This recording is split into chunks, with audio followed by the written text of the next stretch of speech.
So Frank Wright has officially named Bryce Young the starting quarterback for the Carolina Panthers. Power Hour, hour number 3. Please hit the like button. Great. This old notion, well, let's bring him along here and see what he does. No. I'm not doing any of that.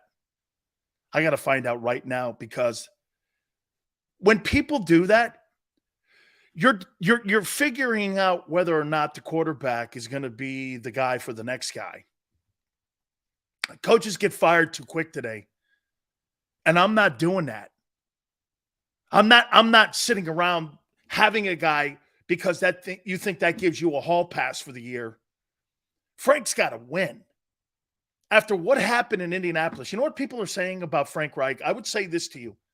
Here's my assessment of Frank Reich. Coming off a great Super Bowl win as part of the team that won the Super Bowl in Philadelphia, was on an all-time high.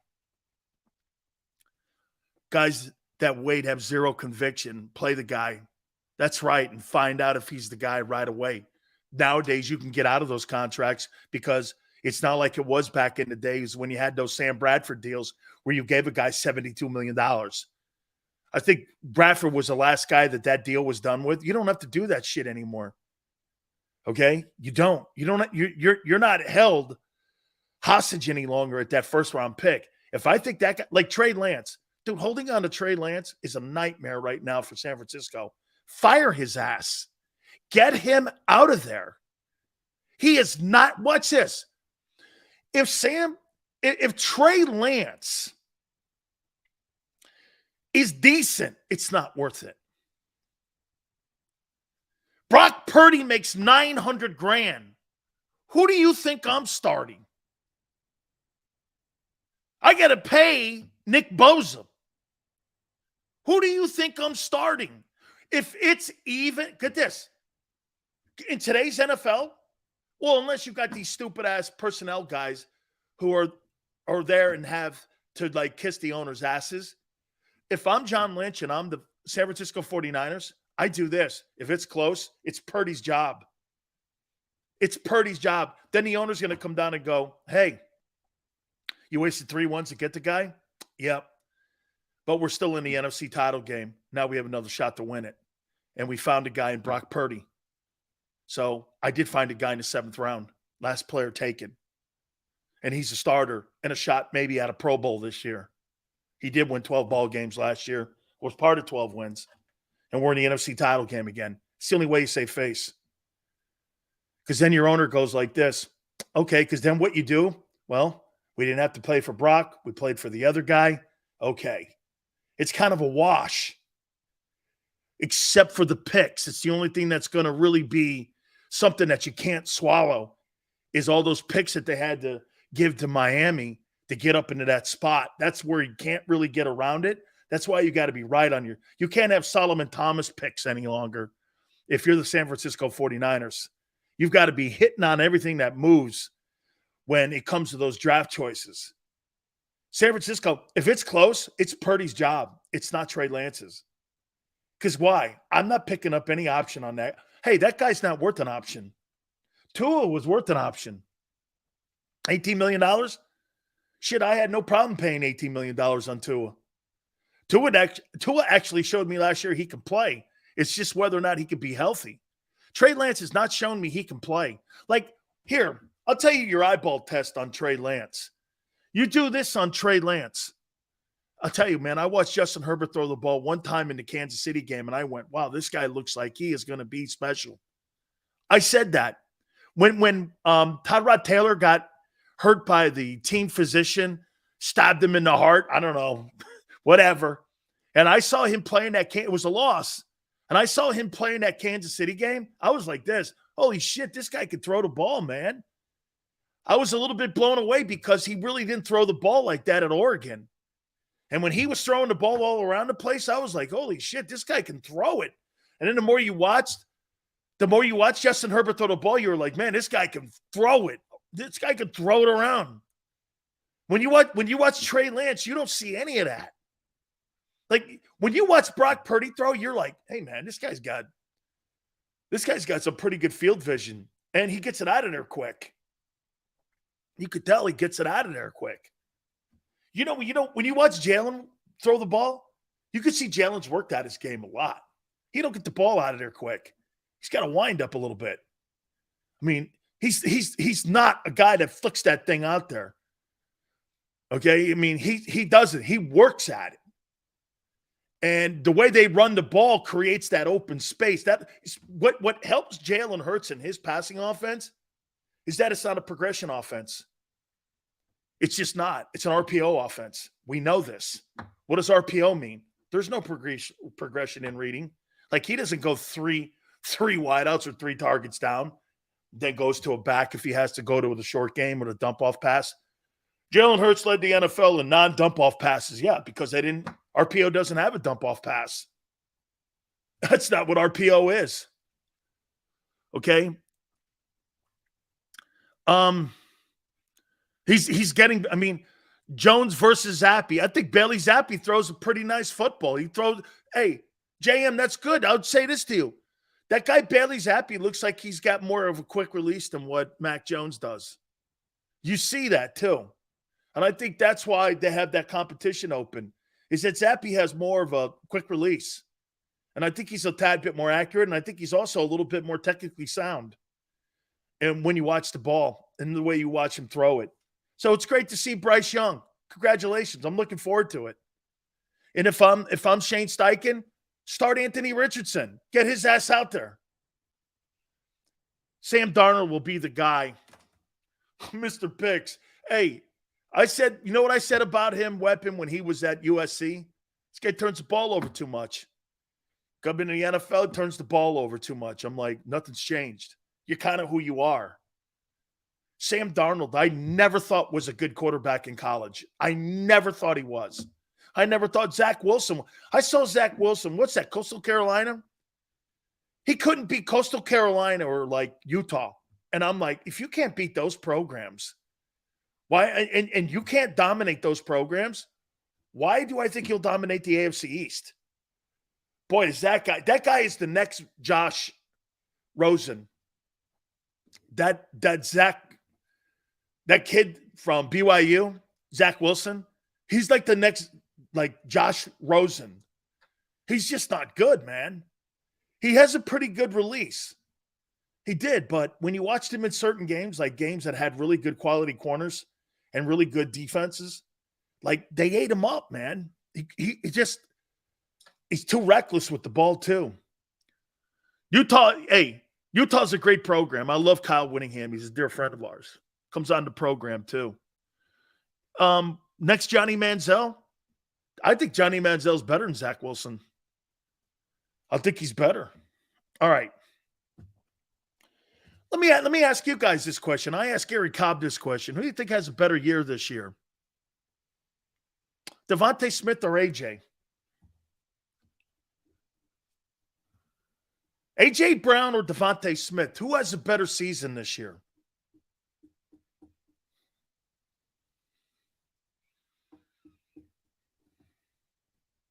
Who's going to be the guy?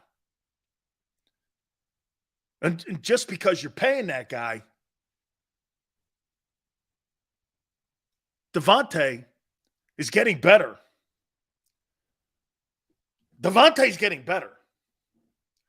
Isn't that funny? Gary Cobb brought up something really great. By the way, I want to bring up that other comment he made about Jalen.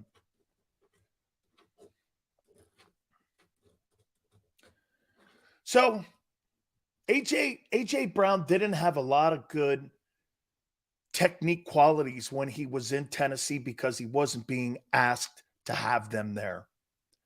And when he came to Philadelphia, AJ Brown got better coaching and was around better people and was around more skilled players. I got to say, AJ, he got more targets last season. Yeah, but wait, think of this, though. So AJ Brown, who really benefited from who a year ago? I think AJ Brown benefited from being around DeVonta Smith more than DeVonta benefited. Actually, there were times when he wasn't even a target, and AJ was the target And they overcompensated by giving him way more targets than what DeVonta got. But the technically sound receiver, I told you this last year when they were scrimmaging the Browns.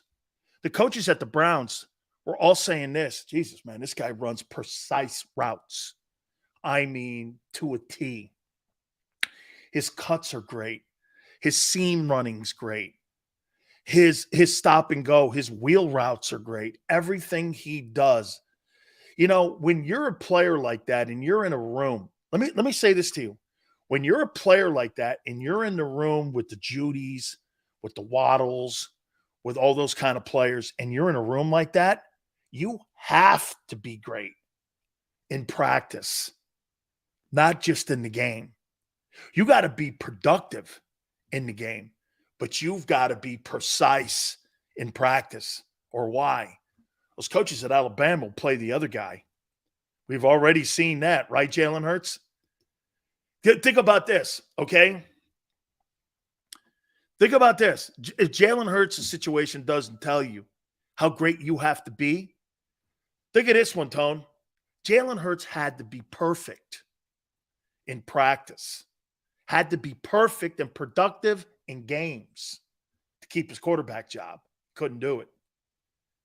And probably because Nick Saban had a rush to judgment on it. But see, when you got that many players and all those first rounders in the building, you don't have to be patient. You're just looking for production. Alabama is not patient with players. They're looking for production. That's why that room, when you got Waddle in there and you got Judy in there, you got all these superstar ball players, Jameson Williams. You got to be technically sound in practice. You got to win practice every day at Alabama. That rubbed off on him. And it rubbed off on AJ. AJ had a career year. Why? Well, he was on a better team. And he was in a position where he saw somebody that did things he didn't do. I would never say this to you about A.J. Brown. A.J. Brown had pedestrian stats. Now, was he underutilized at Tennessee? Absolutely, he was underutilized at Tennessee. Absolutely. It's a Derrick Henry offense. He wasn't asked. That's why he didn't have to work on his technique. You know what they told him probably to do in Tennessee? Get open. When you're that strong and fast and athletic, you naturally rely on that. Of course, Smith is better technically receiver than AJ. I bet if Smitty was a tad bigger, people would see him in a complete different light. You know what's crazy about that comment? He's going to get bigger. And I would say this to you. Would it shock you if DeVonta Smith ended up being the better wide receiver at the end of the year and you had a different opinion of him at the end of the season than what you have of AJ? I don't know, man. I mean, it wouldn't shock me if I looked up and there was 1,300 yards on the other side and 11 touchdowns, 12 touchdowns, and it was his turn. And you saw 100. I'll tell you this. I think there's a better chance. Who do you think there's a better chance of finally being the first wide receiver in Eagle history to have 100 catches? AJ Brown or DeVonta Smith?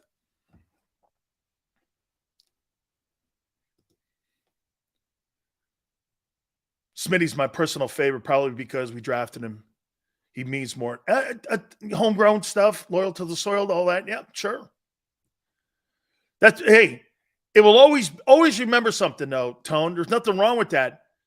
It's the perfect example with Marison Mantle or A-Rod and Jeter. Yankee fans were never going to like A-Rod, no matter what he did. MVPs, no matter what he did. He wasn't a Yankee. He was a Rennie Yankee. And he wasn't the driving force that led championships. Reggie was the only guy ever really to come in, and Ruth were really the only guys ever to come in and kind of knock down that distinction where you were a Rennie guy. I still think of Reggie as an A, though, but hey. DeVonta had 1,100 yards last year, and you know what? It doesn't seem it. I think there's more of a ceiling on him.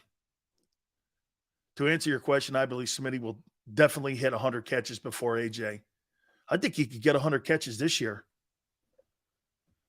Dank goes, AJ doesn't need 100 catches to be productive. Well, he's never gotten close except for this past season. And any time in his career, he's never been close, really. 60s. It wasn't like he ever put up 90 catches. And he never had. Actually, I told you, his Tennessee stats, they're nothing really spectacular. They're not spectacular. When you put on his game, he's one of those guys that when you put on his game film, he's spectacular. But when you look at his stats, you go like this. I don't know. Okay? I don't know. Okay? I think AJ's still going to have a great year, though. But I don't know, man. DeVonta, listening to Gary talk about that, I like it. Compare AJ's first 4 years to T.O. He's on track for a Hall of Fame career. So you think A.J. Brown's Terrell Owens? So you think A.J. Brown's better than Michael Irvin? And T.O.? Really? All Smith needs is to average 6 catches a game for that 100 catch mark. He depends on how they target and health and all that. S. Blunt. So when you see A.J. Brown, you think he's better than T.O. or he's as good as T.O. So you think A.J. Brown is a Hall of Fame football player?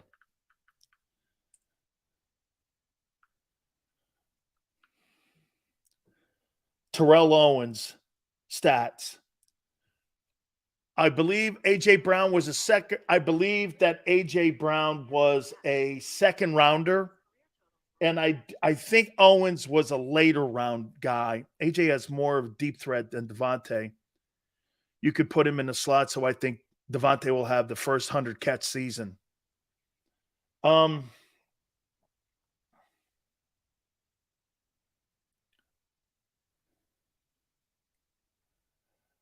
You have to remember something also in those first couple of years. They were going through the transition at quarterback from young to other guys. And I still think Rice was on that team. So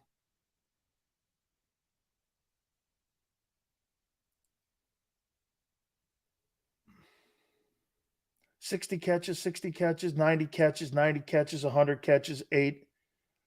Then a year in Philly, he had the 77 for 1,200. Kind of the same guy. Kind of the same guy.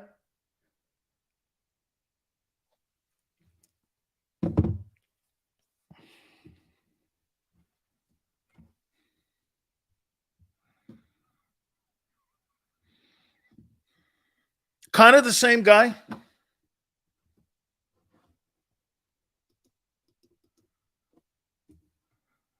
I think T.O.'s more physical. T.O. was a third. I think T.O. is more physical. So you think that A.J. Brown's a better wide receiver than Terrell Owens was?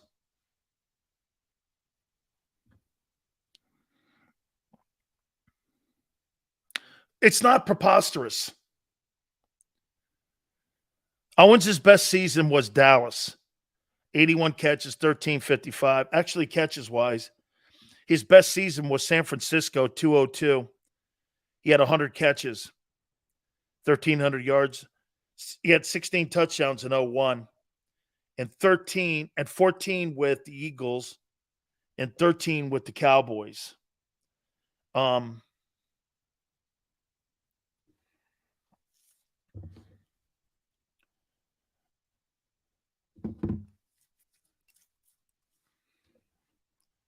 How many people look at that and say that A.J. Brown is a better player than T.O.?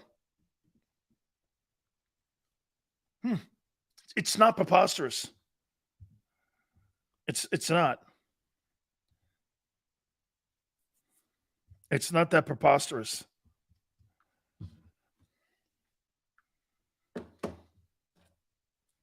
Well, how good of a receiver will DeVonta be in Philadelphia? I see someone. How long and will he be able to put numbers like he has up? What's he averaging right now? Probably 80 catches for 1,000 yards. So he's averaging 80 catches, 1,000 yards. You do that over 10 years, he's got 800 catches and 10,000 yards. Depending who's throwing the ball to him, obviously, too. I think T.O. is slightly better. I think T.O. is, I don't know, man. A.J. Brown, man, you get the ball to him, man. He's a freakazoid, too. Dude, that debate is great. Is this the best free agent wide receiver the Eagles have ever brought in? Is it T.O. or is it A.J.? Who would you take? Both years are comparable, too. Owens got hurt. He would have put up 15. Owens would have put up 15 plus 100 yards and would have put up plus 77 catches. It would have been around 95 somewhere. It would have been like the same number of catches almost that AJ put up. Is he the best free agent? Who's the better free agent sign? That's a great question. Owens or AJ? Both got to the Super Bowl too. Both helped their teams get there. Owens was sensational in the Super Bowl on a broken wheel. Still helped get his team there. Man, who would you take? Who would you feel more reliable? And there's always this. Who would you want to play with? I feel better with AJ in my huddle with my other guys. See, I always thought that Owens got a shitty deal by being called a shitty teammate when he had a shitty quarterback as a leader. And the other quarterbacks he had, people put them up on this pedestal and they all sucked outside of Romo. And when he had a good quarterback in the building in Dallas, he put up great numbers again. The Owens story is better, but AJ had a better year from a stats perspective. Yeah, but Tone, only because Owens got hurt. He got hurt. I think he missed 2 games at the end of the year. I think he played 14 and he missed two games. Still ended up with 77 catches, I think, and 1,300 yards and 14 touchdowns. That's a sensational year in 14 games. Okay, 2 more, you probably, like I said, you're adding 14 more catches. So somewhere in the low 90s. Okay, somewhere in the low 90s. Yeah, but I'll tell you, one guy stepped up in the Super Bowl. Wasn't your quarterback. It was your receiver. New England couldn't defend him. He was getting wide open. And then when he caught the ball, he was trucking them. Man, that's such a tough one. Who would you rather have on your football team? I think, watch this. Do I think that Jalen and Owens would have a good rapport? I do. Because I think Jalen would understand him more and bring him along. But T.O. was in his 30s with the Eagles. AJ's just 4 years in. It's a great point. That's another great point. Eli made Owens go cry in his corner. That's a good point, man.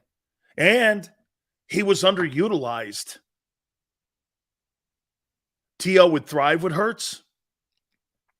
Oh my God, Owens on a team, or who was on that Owens team in 2004? Brian Westbrook? I don't know. You don't have a player on the football team right now that could do what that guy did. Brian Westbrook was on that team. There's not a chance you have anyone on that football team today that can do what that guy did. Your line's better now. Your line's better. Your tight end is as good.